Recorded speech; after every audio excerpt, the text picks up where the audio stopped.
بسم اللہ الرحمن الرحیم۔ السلام علیکم دوستو، اگر ہم عالم اسلام کی تاریخ پر نظر ڈالیں تو مسلم فاتحین میں سلطان رکن الدین بیبرس ایک نمایاں مقام رکھتے ہیں جنہیں کسی صورت نظر انداز نہیں کیا جا سکتا۔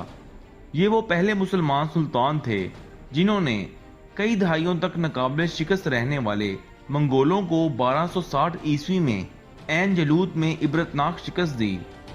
سلطان بیبرس 1223 عیسوی میں وسط ایشیا میں پیدا ہوئے۔ وہ نسلاً ایک ترک تھے۔ ان کے والد خوارزم شاہی سلطنت میں ایک معزز عہدے پر فائز تھے۔ جب منگولوں نے سلطنت خوارزم پر حملہ کیا تو انہوں نے عورتوں اور بچوں کو غلام بنا کر فروخت کرنا شروع کر دیا۔ غلامی کے لیے پکڑے جانے والے ان بچوں میں سلطان بیبرس بھی شامل تھا، جسے دمشق کی ایک منڈی میں بیچ دیا گیا، جہاں سے وہ بکتا بکاتا مصر کے سلطان المالک صالح تک پہنچ گیا، جس نے اس لاوارث بچے کی تعلیم و تربیت کے لیے خاص انتظام کیا۔ بعد ازاں انہیں مصر کی فوج میں شامل کر لیا گیا۔ سلطان بیبرس نے چھٹی اور ساتویں صلیبی جنگ کے دوران اپنی سپاہ گری کے جوہر دکھائے اور فوج میں ایک نمایاں مقام پیدا کیا۔ تاریخ دان لکھتے ہیں کہ سلطان بیبرس کئی زبانوں پر عبور رکھتا تھا۔ وہ عربوں سے عربی، منگولوں سے منگول اور یونانیوں سے یونانی زبان میں روانی سے بات کرنے کا ماہر تھا۔ سلطان بننے سے پہلے وہ غلام کی حیثیت سے کئی علاقے پھر چکا تھا اور اسی وجہ سے وہ ان کے محل وقوع اور زبان سے بھی واقف تھا۔ تاریخ دان مزید لکھتے ہیں کہ اسے اپنے سوا کسی پر اعتبار نہ تھا، اسی لیے وہ بھیس بدل کر خود گشت لگاتا اور اپنے لیے دشمنوں کی مخبری کرتا۔ ایک بار وہ بھیس بدل کر اکیلا اور تنہا ہلاکو خان کی سلطنت میں داخل ہو گیا اور کئی علاقوں کی جاسوسی کرتا ایک سرائے پر اپنی انگوٹھی رکھ آیا۔ واپس آ کر اس نے ہلاکو کی طرف اپنا ایک قاصد بھیجا کہ میں تمہاری سلطنت کے معائنے کے دوران اپنی انگوٹھی فلاں سرائے میں بھول آیا ہوں، وہ مجھے واپس پہنچا دو۔ ہلاکو خان بیبرس کی اس جرأت اور جسارت پر حیران رہ گیا اور اس دلیری سے ایسا مرغوب ہوا کہ انگوٹھی تلاش کر کے سلطان کو بھجوا دی۔ بہرحال دوستو، رکن الدین بیبرس مصر کی فوج میں ترقی کرتا کرتا سالار اعلیٰ مقرر کر دیا گیا۔ ان دنوں عالم اسلام کی حالت تشویشناک تھی۔ منگولوں نے کئی مسلمان ممالک کو تباہ و برباد کر کے راکھ کا ڈھیر بنا دیا تھا۔ ہلاکو خان بغداد پر حملہ آور ہوا اور بغداد کی اینٹ سے اینٹ بجا کر رکھ دی اور عباسی خلیفہ کو قتل کر دیا۔ اس کے بعد منگول عراق اور شام کو تباہ کرتے ہوئے فلسطین میں نمودار ہوئے۔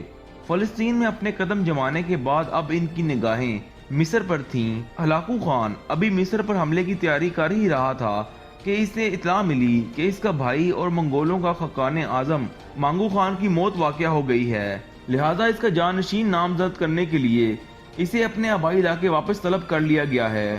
ہلاکو خان منگول لشکر کا ایک حصہ لے کر واپس اپنے آبائی علاقے صحرائی گوبی کی طرف روانہ ہوا، جبکہ ہلاکو نے فلسطین میں اپنی فوج کی قیادت اپنے ایک قابل اعتماد کمانڈر کت بوغا کے سپرد کی اور اسے اپنی واپسی کا انتظار کرنے کی ہدایت دے کر مزید پیش قدمی سے روک دیا۔ ہلاکو کے جانے کے بعد کت بوغا نے اپنے لشکر کے ساتھ عین جالوت کے مقام پر پڑاؤ ڈالا۔ اس دوران رکن الدین بیبرس کو خبر مل گئی کہ ہلاکو خان اپنے آبائی علاقے واپس چلا گیا ہے، لہذا اس نے اس وقت ایک بڑا فیصلہ کیا جو اس وقت کسی کے وہم و گمان میں بھی نہ تھا۔ بیبرس نے آگے بڑھ کر منگولوں پر حملے کرنے کا اعلان کر دیا۔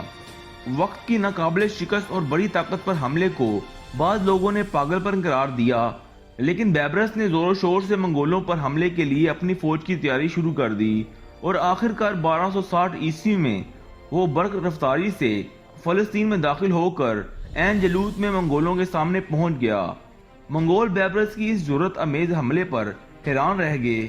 اس مارکے میں سلطان نے اپنی فوج کو اس مہارت سے لڑایا کہ منگولوں کو عبرتناک شکست کا سامنا کرنا پڑا۔ منگولوں کا کمانڈر کت بوکا اس لڑائی میں قتل ہوا اور منگول پسپا ہو گئے۔ عین جالوت کی اس جنگ کا شمار تاریخ کی فیصلہ کن جنگ میں کیا جاتا ہے۔